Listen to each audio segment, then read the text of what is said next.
Hello and welcome to another episode of the Odd Lots podcast. I'm Joe Weisenthal. And I'm Tracy Alloway. So Tracy, today we are going to have the fastest follow-up to a past guest that we've ever had, I think. Because of course we've had some guests a few times or at least twice, but this time we are talking to someone that we talked to literally just a few weeks ago. Yeah, I think that's kind of a marker of how much has changed in markets and the economy in that short time. Because when we spoke to this particular person, I think it was either late January or early February. Obviously, the coronavirus was a concern, especially in China, but it had yet to really take off in places like Europe and the US. Now all of that is changing. People are worried about the economy. And of course, we've seen a massive sell-off in markets. Right. Since that discussion, we've had, a de facto stock market crash, one of the fastest declines ever, breathtaking moves day after day, and now extremely serious and legitimate worries that a recession could be imminent. So we were talking about a recession as a sort of theoretical thing that at some point was likely to come. But now we were talking about a possible recession right here and right now, really globally, but also, specifically in the West and in the US. Right. And of course, because we are talking about a potential recession, that means people inevitably are talking about what we can do to stop it. We've already seen the Federal Reserve do an emergency rate cut, but a lot of the focus is on fiscal stimulus. Right. That's the big question, is whether DC can get it together in a way that it rarely can, to spend money to blunt the impact of this virus, which is expected to be traumatic. So without further introduction, a few weeks ago, we spoke to Claudia Sahm. She's the director of Macroeconomic Policy at the Washington Center for Equitable Growth. And our discussion was, again, it was theoretical. It's like, what do you do to halt a recession if you see one coming? How should spending get out the door in a timely manner? We were not thinking of the discussion at that time as something like, oh, here's an imminent playbook that we need. But really, we are in that position now. So without further ado, let's get right to it. Claudia, thank you very much for coming back on the podcast. Yeah, thank you for having me back. I appreciate it. So just in your view, how serious are the recession risks right now for the U.S. economy? I think the risks are incredibly serious. The events are fast moving, right? So if we were talking this time last week, I've been saying we should be really concerned. This is not looking good. As last week went on, I think especially for me, I felt like we know how to do this. We know the fiscal tools that need to be deployed when we face a risk to the economy. Coronavirus is unique in many ways, but in a lot of ways it isn't. It's just something that's threatening. On the economic side, it's something that's threatening the ability of people to go to work, people to want to go buy stuff. Like, this is what a threat to the U.S. economy looks like. We know how to fight that. We've got the tools. We have experience from the last decade, but we need fiscal policy. And I'm sure we'll talk a lot about why monetary isn't enough. But to see Larry Kudlow do the interview on Friday where he essentially said, yeah, we don't really need the fiscal, or there wasn't a really forceful, we're going to do all it takes on the fiscal side. And between that and then the markets and, the Sunday night was really bad and the Treasury. So all of this has just made me really concerned to the point, not that, recession looks like it's, could happen, that like, if we do not act fast, like it is going to be a recession. Like, I just, and it doesn't have to, I think this was so hard for me, is it does not have to happen at all. Like, if we were to act now, then this is going to be painful. It's going to be painful to people that get sick. Some people will lose their job. We're not going to be able to act fast enough and be able to help everybody, but it does not have to take the U.S. economy down. And we're in such a good place right now. Like, it's tragic to like cut off this expansion. So, Claudia, on that note, why do you think there is this resistance to fiscal stimulus steps so far? So, like I said, we have all the economic tools. This is just a matter of political will, or fiscal policymakers have all the tools they need. That's not my lane, the politics, but I will say, having been a forecaster, I worked on all of the stimulus from 2008, especially stimulus directed at households. So 2008 stimulus payments, 2009, 2010 making work pay, 2011 and 12 payroll tax cut. I mean, I followed all those. I had to analyze them for the staff's macro forecast. I did research on every single one of those, know the research. And I cried at the end of 2012. Like, they didn't extend anything. Like, that's the payroll tax cut expired. That was the last of the stimulus. The unemployment rate was still high, like way too high. And there was all the discussions of austerity. And this doesn't just hit on one side of the political spectrum. And we had very senior macroeconomists who were in positions of leadership in various organizations saying, yeah, we got too much debt. We got to pull back, tighten the belt straps. And it was unconscionable what that meant to the people who really already had their belts tightened as much as they could. So I'm not as naive now, because like they did it when it was so bad that anyways, but it's, you'd hope that there were lessons learned. Like we learned last time, we should have learned, is that you have to act fast. And when you act fast, you got to go big. You got to go big to start with, because that might be the only bite at the apple. And then you got to stick with it. Like, because if you don't, like there are long-term costs for everyone in the economy. So that's like something, what you say is like something that I've been thinking a lot about, which is I thought, we had learned some of these lessons after the great financial crisis, that like it doesn't pay to wait. It doesn't pay to be particularly cautious. The game is to go big and prevent it. And then you have the same old cast of characters all saying the same thing, like, oh, we're worried about how we're going to pay for it, and do we have the fiscal space, and maybe we'll do something small and targeted. But as you note, the recovery from the crisis was shockingly slow, and I didn't realize it up until yesterday. I was looking at the chart, how we didn't return to pre-crisis levels of unemployment rate till 2017. Mm-hmm. That's in my mind, maybe I would have thought it was like 2014 or 2015. There's incredibly long lasting scars from the crisis. But we've been talking about fiscal stimulus. One of the things that we talked about when you were on the podcast a few weeks ago, and everyone should go listen to that, because that really like sort of gives your whole body of work, or a lot more of it, is the importance of just getting cash into people's hands. That's the key thing that we need to do right now. So talk about the importance of just putting money in people's bank accounts right here. Yeah, so when I talk about this fiscal response, so in a recession, I think there's two principles that we should be working on. One is we should go wide. So that's this idea of giving money to everybody, like give every man, woman, and child in the United States $500, find a way to do it. So that's covering the breadth. I think it is important, and you're going to hear a lot more people talking about targeted stimulus. So I think we should have that. People who get sick right now, people who are quarantined, they should get money. They should get more money, because they're the ones that are sick. They're suffering the most. Give them more. But I think if we bypass the give something to everyone, we are going to really amp up the risk that this spreads and becomes a recession. Because right now people are freaking out, right? Because they don't know if they are going to get sick.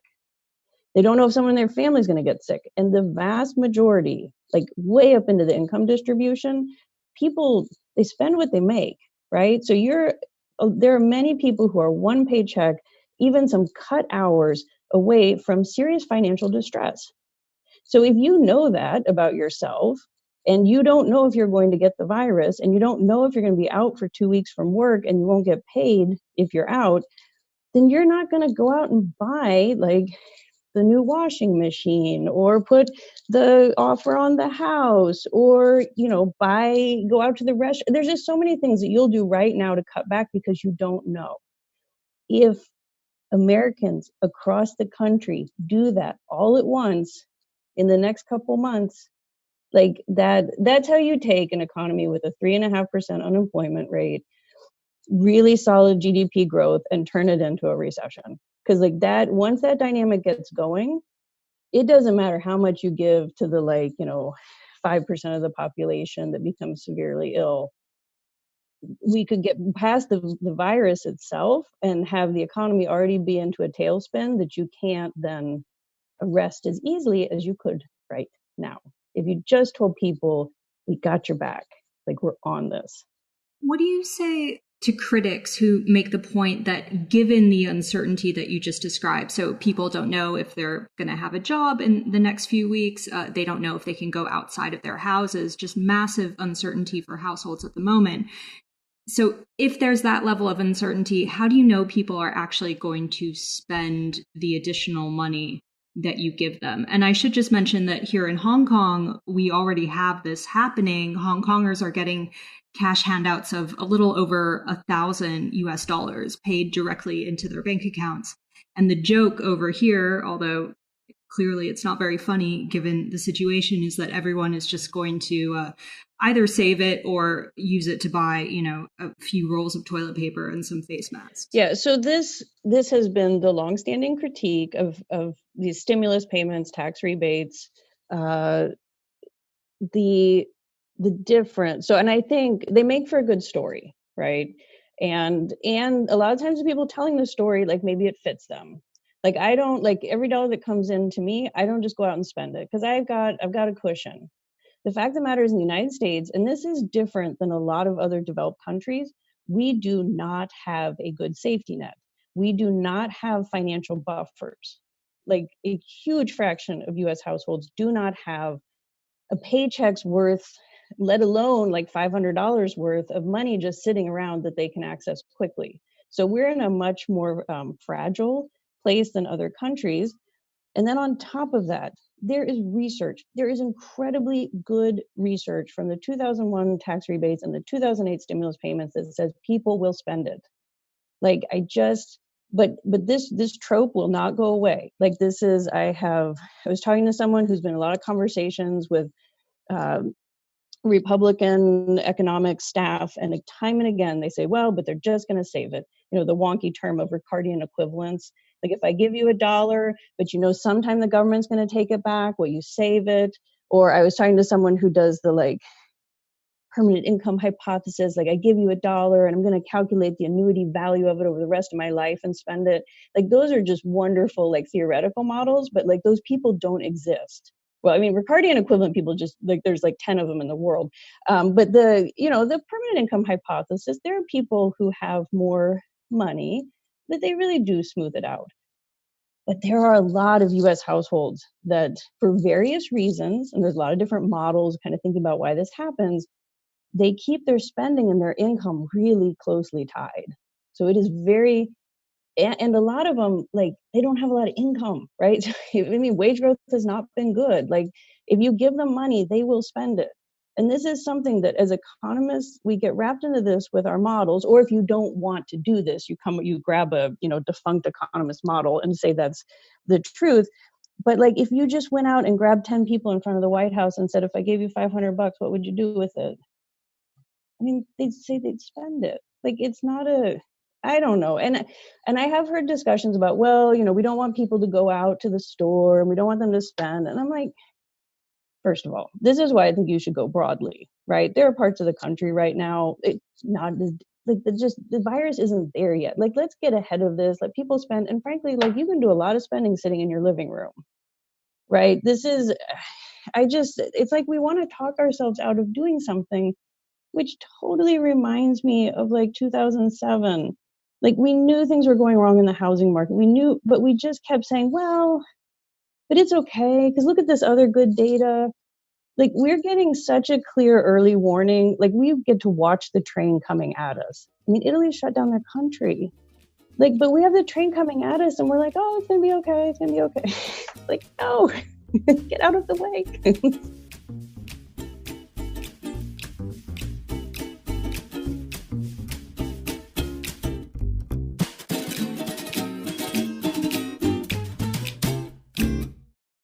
Yeah, it's really amazing to see the stuff that's happening in Italy now, because it's very similar to the stuff we saw happen in China in January and February. And I think back then, no one thought that a democracy in the West was ever going to be able to shut down its population in the way that China did.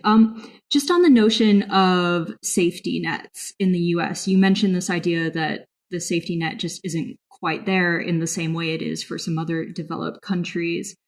Would expanding that safety net be a preferable option here as opposed to handouts? If you could do it, would replacement wages or expanded unemployment insurance or something like that be better than payouts? So I think there's a way to answer that question on the economics, and I think there's a way to answer it on the politics. I advocate for this going wide and giving everyone money, not because I think everyone needs $500. Okay. I do it because I think that's the thing you can do the fastest. And I think it's the most politically feasible. I mean, nothing is really politically feasible right now, but it feels to me like that is because everybody gets it. Once you get into targeting unemployment insurance, food stamps, any of these are a good example, there can be this feeling of, well, I saved up.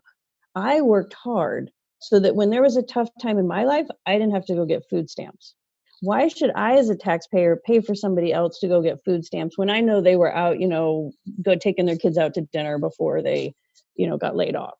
So I think there's this aspect of if we make sure that everybody knows the government is here, we're going to help all of you, then it might give some space to be like, okay, well, now that we've helped everybody, we really do need to especially help those who get hit hard. But I think if you just target it to the ones who really need it, the United States has a very troubling history of those people who need the help the most, we are the least likely to give it to them. So in a perfect world, I'd want the safety net to be better. I'd want the money, like serious amounts of money, to go to the people who need it most. But I'm afraid that if we don't do something broad, that they won't get anything. When we talked to you before, the focus of our discussion was not merely the sort of theoretical how to stop recession from happening one day, but some of the work that you've done. What's called the Sahm rule, named after you, which is, okay, the unemployment rate rises to above a certain threshold. It tends to be a good recession indicator. That's when the checks should go out. Again, people should listen to that episode. We're not there yet in the actual data. And as you've said yourself, your perception of the recession risks has massively heightened even since this time last week. So in a way, the Sahm rule would almost be probably too slow given how quickly this crisis is coming upon us and the stock market crash and so forth. So in light of that, what is the ideal what is the basis or what is the best approach right now, given the uniqueness of the situation, the severity, the speed, the unexpectedness, to get the cash out the door? Right. So I think we should hit go now, right? As you said, there's no reason to wait for the unemployment rate to jump noticeably. So like the Sahm rule isn't going to trigger for months, right? We could start seeing unemployment begin to rise, but we're starting in a really good place, right? But the unemployment rate, once it gets going, it doesn't stop. And like, again, we can see, unlike 2008, where we were the epicenter of the disruption, the recession, the financial crisis, we got an advance warning. Like this is happening overseas, like it starts in China and Asia, but so like this is different because we don't need the unemployment rate to tell us that something bad is working its way through the global economy, right? So so I wouldn't wait until the Sahm rule triggers. I do think one of the benefits of the recession-ready volume, so that was one that I had the proposal in, there's several others, there's been other discussions in the past year about automatic stabilizers in a lot of circles, which is really heartening. So that means there is legislative text ready to go, or very close, right? So it might have been being prepared for automatic stabilizers. And frankly, a lot of this, the recession-ready volume, every single one of the proposals we did was something that had been implemented in some form before, right? So that legislative text literally is sitting on the shelf somewhere. So you can just take that structure, like I thought really hard myself and looking at the research about, okay, if I want to get money out to people, a lot of people quickly, what's the best way to do that? And I came down on one-time payment, $500,000 one-time check, electronic payment, as opposed to doing the payroll tax cut. Like that was one that I looked at because that had been done in the Great Recession. So like, that's a decision point of like, okay, you want to get money out. Congress wants to get money out. It's like, okay, how can we do that best? And I'm like, okay, here, based on the data and the research and the evidence, do a one-time payment. Right. And there's like in each of the different, the unemployment insurance chapter had a lot of really thoughtful ideas about how to strengthen that program. I think right now the FMAP, so the federal share of funding that goes to Medicaid, would be an excellent way to push out a lot of money fast. So there's all these structures. I think there's a lot of things that are unfortunate that we're in the situation we are today. Some of the things that was specifically like what I had proposed, the idea of doing things, making automatic stabilizers, then you can build the logistics. So the one-time payments, they have only gone out on a discretionary basis. So it's not like unemployment insurance where we already have this program set up. So one of the things that I have been racking my brain over is, okay, I want to get people to everybody. How would I do that logistically so that like money could start coming out right away? And that it's tricky. Like you can't do what you did in 2008 with the stimulus payments because the IRS they're in the middle of tax season. They can't process anything on the fly. I mean, money can't go out until May. So, and I don't want to wait until May for people to get 500. So I spent a lot of time thinking about, well, you could do it this way and you could do it that way. And, but I'm not sure anybody wants to do it at all. So like, in some options, you start losing the window if you don't move. So let's say, okay, somehow mechanically we get that check out to every individual in the country, that $500 checkout. But one of the scary things about this virus, it's a virus. It grows virally. Right now, we might have 1,000 cases in the U.S. measured, probably way more. Next week, we could have multiples of that. We don't know how long it's going to take at all for the health response to be effective at curbing this. So is a one-time check enough? Or would it be in this kind of situation where you don't really know the severity and the intensity and the duration of the threat, something where there's like a check every month until we hit some level? Yeah. So first I'd say like the one-time payments, regardless if they're once a month or once a year, like they're not going to be enough. Like a policy response has to come on multiple fronts. So I think there's an aspect of helping households broadly, like get everybody $500. There's an aspect of helping the households who get really sick. I think, to back up, the coronavirus, this is an illness. This is a public health emergency first and foremost. So I think one of the most important things that Congress could do, and I think they could move this a lot faster than figuring out how to get to money in everybody's pockets, is really push money to states so that they can do, state and local governments know their public health infrastructure better than anybody in the federal government. Give those states money. The FMAP goes through Medicaid. I mean, Medicaid itself, because it's a public health emergency, is going to need more fund, like at the state level, for as people need to go to the hospital and pay for the emergency care. But that's a place where, you can get the money out for the health system. I think a creative idea, I'm not sure, this hasn't been done, but to basically take areas that have mass outbreaks, say maybe if Seattle becomes this, and you declare it a natural disaster relief area. So do something very akin to a hurricane hits an area and FEMA just comes in, they bring in, the portable housing units. I mean, we could very well need those for quarantines.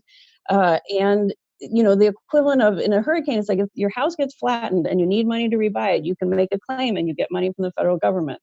You can make a claim if the coronavirus flattens you financially, you can go get a claim and get help. So I think there are structures. I mean, the FMAP has been used in this way to get money to states. I think thinking hard about how you could take FEMA and turn that into treat as a disaster. To me, that's first order is help people not die.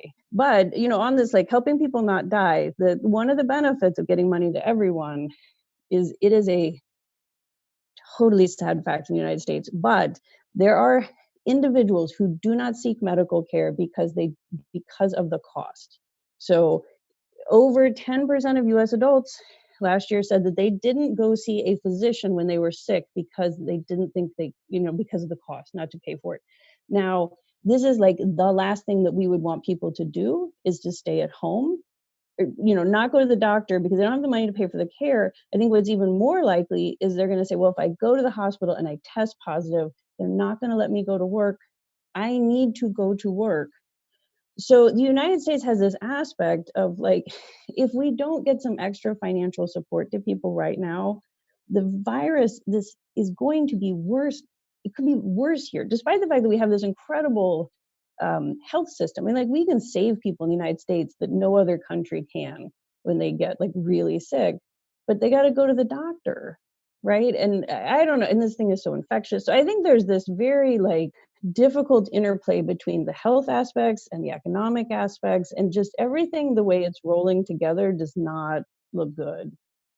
Yeah, in some ways, it's kind of disappointing that we're talking about fiscal stimulus in the form of payouts and tax reductions and that sort of thing, when probably the first line of defense to an economic hit caused from the coronavirus is healthcare policy. And now, having said that, I am going to smoothly segue to asking you about monetary policy, which is probably even less important on the scale of saving people's lives. But I mentioned the Federal Reserve's emergency interest rate reduction. What do you think of that as one way to sort of help out with the economic hit? And we've seen a lot of stress in the markets, tightening of financial conditions, things like that. So could the rate cut help with that sort of stress, even if it doesn't necessarily immediately roll into the real economy? Okay. Yeah, so I will go to the Fed. I wanted like one last in your segue piece about the first response here should be through the healthcare system. And I just did want to point out, last week we did have the president sign, Congress enacted a $8.6 billion legislation, and it was largely for health fund, like to hospitals, work on the virus. I think, that's a good step. And that was really the first piece of legislation that came out. $8.6 billion is an insult. Like, that is nowhere near the amount of money. So I think we kind of got the idea right that that's where we need to go first, but I don't think people have really like latched on to how big this needs to be. And which actually does segue very well into the Fed piece. So the Federal Reserve should do whatever it can do. The Fed has two primary roles. They're the lender of last resort.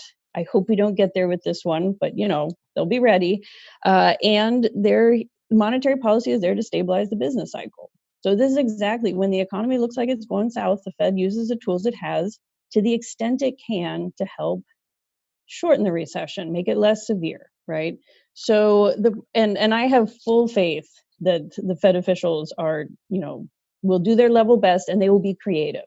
Like, so I'm not worried about hitting the zero lower bound. Anyone who says, oh, we should save the ammunition, so, we don't go, and I was like, what? The ammunition is here for this moment. Like, fire away when they think it's appropriate, right? So, but the problem is the primary transmission mechanism, whether it's federal funds rate or it's asset-backed purchases. And Rosengren wants to purchase other assets, go for it. But at this point, all of this is going through moving down the long-term interest rate, monkeying around with some financial asset. It's just, the interest rates are so low. Like, the debt was cheap before the Fed cut 50 basis points, and it's cheap now. Actually, it's really cheap now. 10-year treasuries are so low. I was joking with someone about like, what's going to hit the zero lower bound first, the 10-year treasuries or the Fed funds rate? It's absurd. And so what's happened is the primary way that the Fed has to support an economy in time of trouble is just not effective.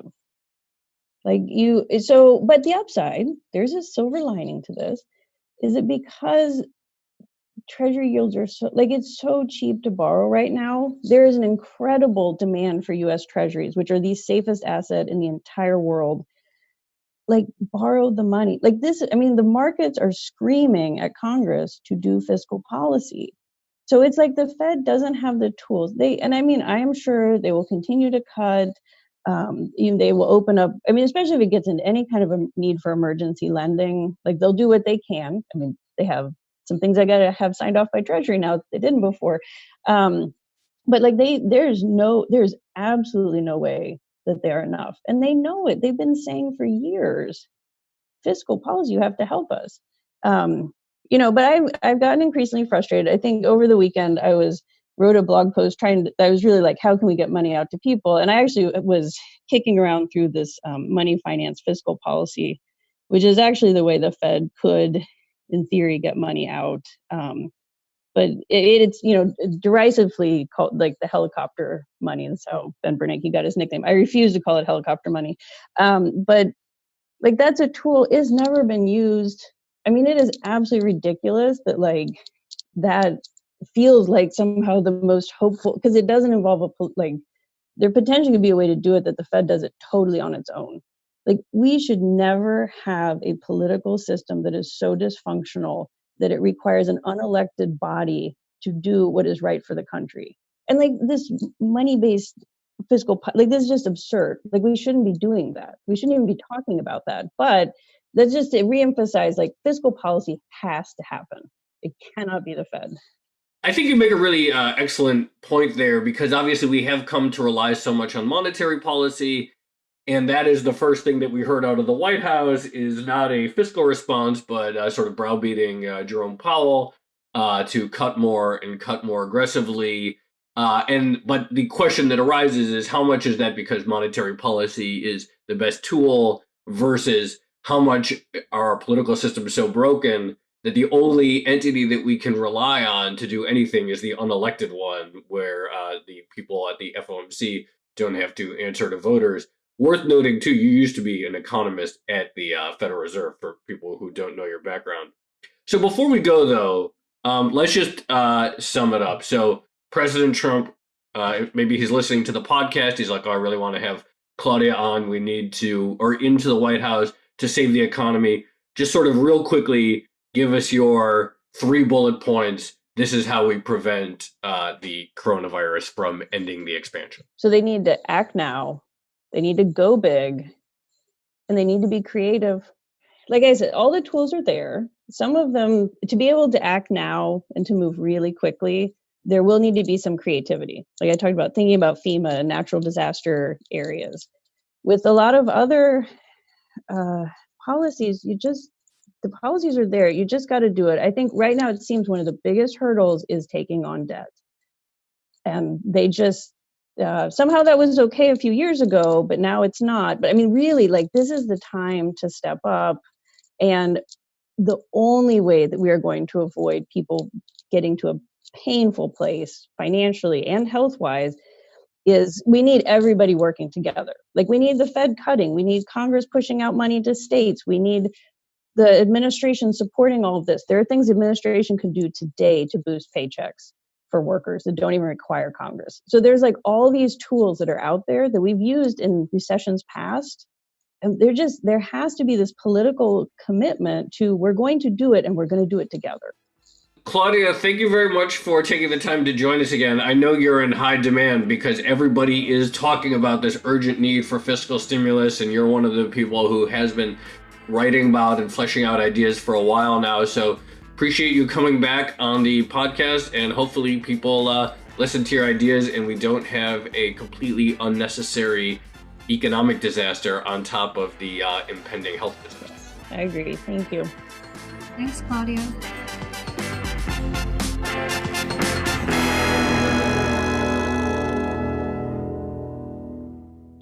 Tracy, I'm really glad we had Claudia back on, and what she articulated in terms of the sort of sense of frustration, watching policymakers act so slowly, both on the health front, on the economic front, wanting to go small. It's like, what did we waste the last 10 years arguing about if that's still where we are?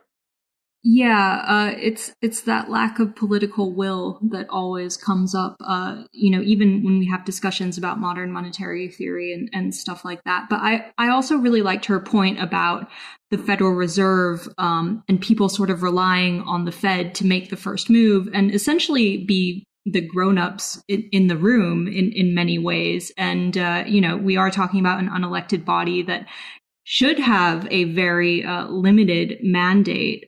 But here we are. Right. It's a depressing.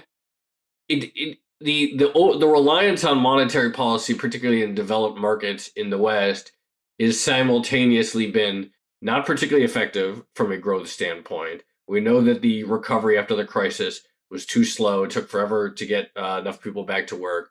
Wage growth has been mediocre. So A, it hasn't been particularly effective, and B, it does sort of indicate this rot. And it's not just in the US even. I mean, like, where are the political leaders in Europe? Where's Angela Merkel? Where's others who are sort of looking at the same thing? I mean, they dealt with their crisis. They had the financial crisis, then they had the Euro area crisis in 2011. And yet it's like this weird paralysis among elected leaders. So hopefully that changes. And again, that we don't have to have a compound the health disaster with the end of the recovery, but it might happen with economic pain. Yeah. I mean, I guess the good news, and I really hesitate to call this good news, but certainly in some places, some parts of the world, like Hong Kong, where they are giving out these cash handouts, $1,000 in Hong Kong, we're going to have some data relatively soon on whether or not that helped at all. And Hong Kong, of course, is suffering from twin shocks of the coronavirus as well as the fallout from the protests last year. So on the plus side, and I really hesitate to say that, we will get some evidence of whether or not this kind of fiscal stimulus can work. Well, also in the meantime, with any luck, knock on wood, you in Hong Kong are sort of coming out of the dark light at the end of this tunnel, this crisis. Whereas here in the U.S., it really has that feel of like we're just on the verge of going into it. So we will look to you in Hong Kong. Hopefully your future is bright there. Then hopefully our future is bright here as well soon thereafter. Yeah, look, I'll tell everyone when I start spending again. How about that? This has been another episode of the Odd Lots podcast. I'm Tracy Alloway. You can follow me on Twitter at Tracy Alloway. And I'm Joe Weisenthal. You can follow me on Twitter at The Stalwart. And you should follow our guest on Twitter, Claudia Sahm. She's at Claudia_Sahm, SAHM. And you should follow our producer on Twitter, Laura Carlson. She's at Laura M. Carlson. Follow the Bloomberg head of podcast, Francesca Levy, at Francesca Today. And check out all of our podcasts under the handle @podcasts. Thanks for listening.